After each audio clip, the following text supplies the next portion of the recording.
I'd really like to see, Sanders healthy. One, because he's on my fantasy team. So come on, let's go. Well, I'll tell you what. I had Sanders during the only week I could have had him because I had buys. I still managed to make out all right. But yeah, I can see why you have a vested interest in there. But he was a 1 week addition and subtraction, not because he got hurt, because I had a lot of depth at that position.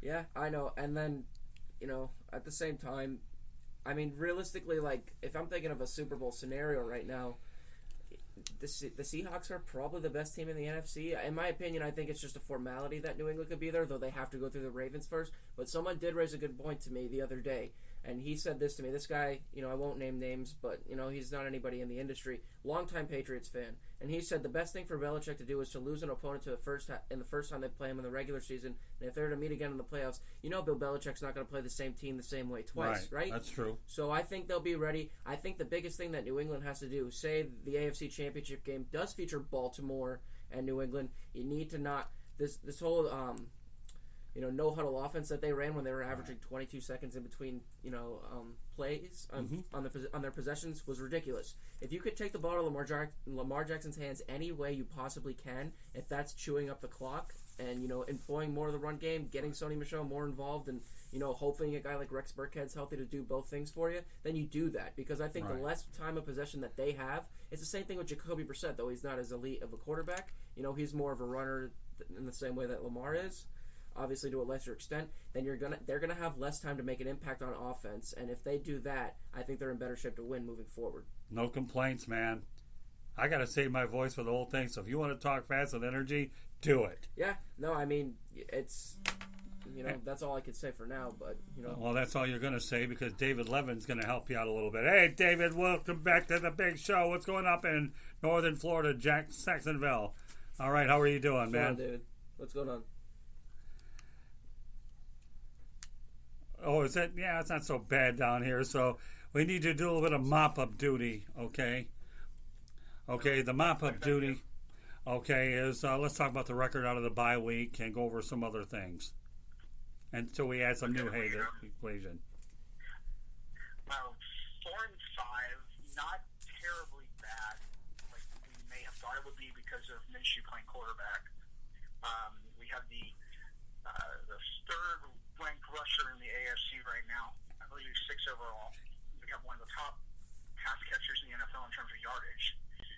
We have a rookie who has 7 sacks and is amongst the league leaders. We have a pass rush that's done pretty well. And the secondary's done pretty well without Jalen Ramsey. I'd say that's pretty successful. Okay. Yeah, I'd say they haven't done that badly without Jalen. I didn't know really what to expect there, Dave, without Jalen Ramsey, that's for sure. But I give you that. If you've looked at statistics since the trade, I guess the overall performance of our secondary has played much better than the Rams secondary. So win Jaguars. And I know that Trey Herndon has played much better over the last 3 weeks than Ramsey has. Ramsey's gotten torched on a few plays since he's been traded. Okay. So, David, I wanted to read you a quote that I'm sure you were around to hear. It came from Leonard Fournette. I guess this was in practice today. And he was kind of talking about where he currently sees his team at from an ideological and a holistic perspective. And I'm going to read excerpts of it. Obviously, it was a very long and extended statement, so I'm not going to sit here and read every word. But he said this: "We know what's at stake, what's important now. As a team, everybody's bond is greater than since my 3 years here. We're not as talented as we were in the last 2 years, but this year is still closer. The bond we've created with each other." Now, do you think something like that is going to be something that's going to energize him? I understand this game against Indianapolis isn't going to be as, it's going to, the storyline primarily is Foles' return, as we all know.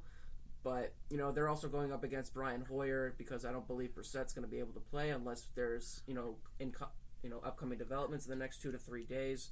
But do you think something like this could be something that could... Can I correct you? Can I correct on that real quick? Sure. He practiced in full yesterday. Oh, okay, cool. He practiced full today, so he's still playing. Oh, all right, so this game's going to be a lot more interesting. Now, on Fournette's quote, do you think this is going to be something that may light a fire under their butts now that they got their main guy back at the field general position?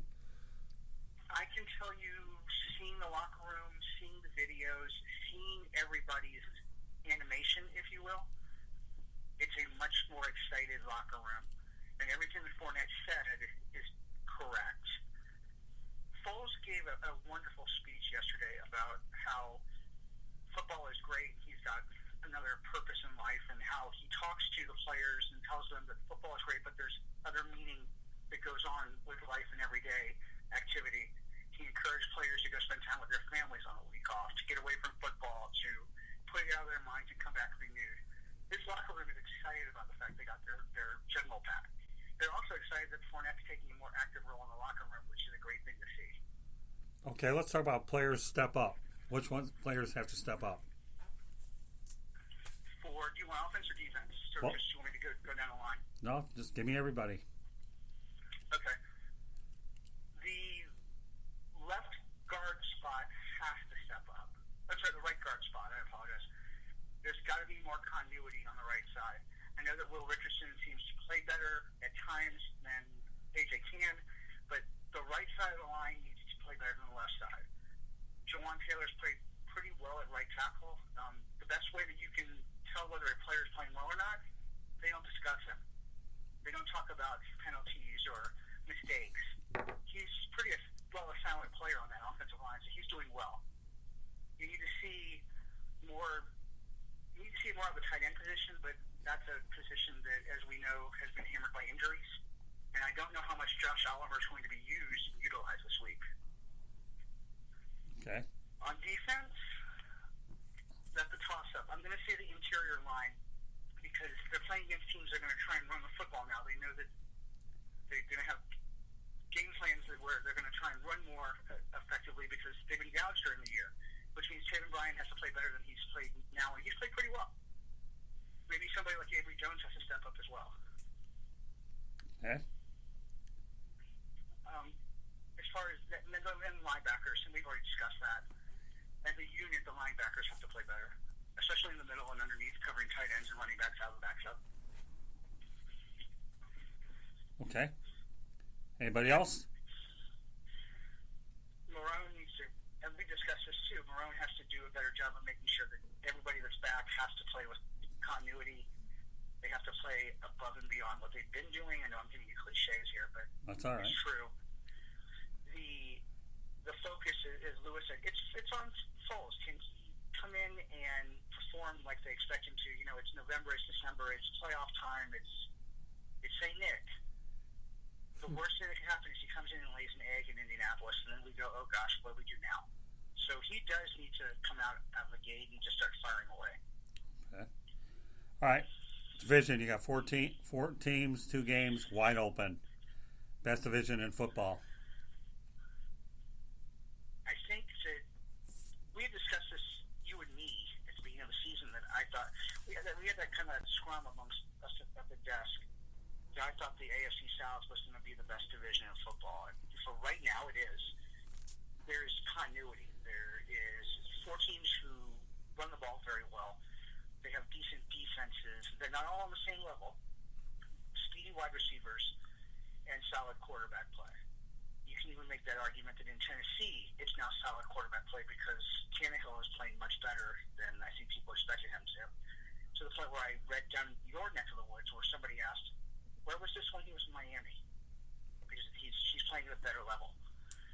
It's a prime division. I wouldn't be surprised if 9-7 won the division, and that would probably eliminate another playoff slot, which means only one team is coming out of our division.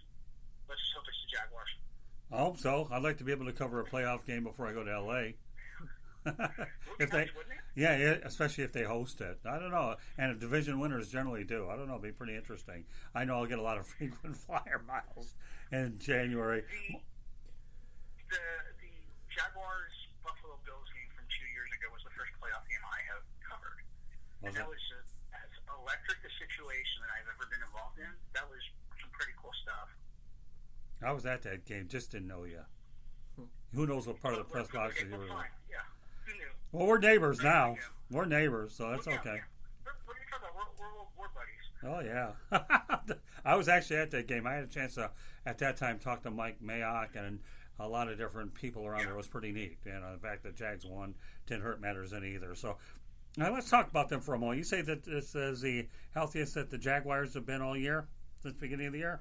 Right. It looks like everybody that's eligible to play is not play. The injury report today, some players were held out or were limited, but I think that was more a precautionary thing. Veterans who they're not putting them through the paces. Dede practiced. All the linebackers practiced. Jake Ryan was back on the field. Foles was slinging it. It's a complete football team, Scott. It's what it should have been from the beginning. How about that? Now, David, I mean, we understand that Minshew's obviously not starting right now. Has Marrone come out and said, and what have you seen in practice about what he's really been doing now that his role is diminished given the return of Foles? It's odd you say that. Today there was a video that was released on Twitter from one of the local television stations or media people. He said that he wasn't pleased. Minshew wasn't. Sorry. He wanted to still play. He understood it. It did bother him, but he's taking the stance that, hey, I got to play 8 games in the NFL as a rookie. Not many rookies get to do that. I get to learn from a great teacher in the offensive coordinator, and Foles has been a great mentor to him, and now he's going to turn around and help Foles prepare for games and understand that he's still one play away from getting back in that game. Okay, David, you talk about 3 players to watch on Sunday. Who are they? Foles, for sure. We got to see how he does.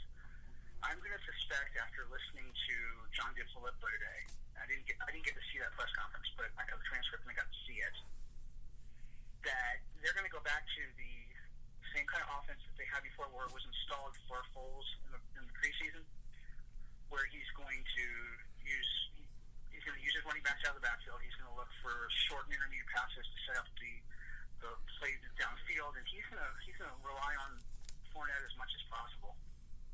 The other guy that I want to see step up is probably Will Richardson on the left side. I think he's a better guard than AJ Cann. I like Cann, but he's also small. He's the smallest guy on the offensive line.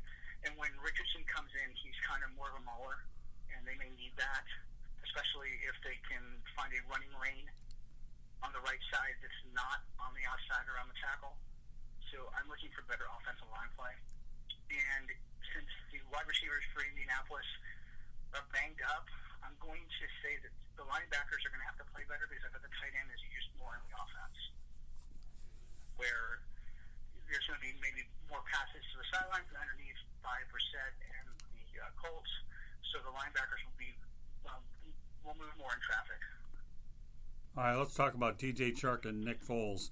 What kind of a connection do you think they're going to make?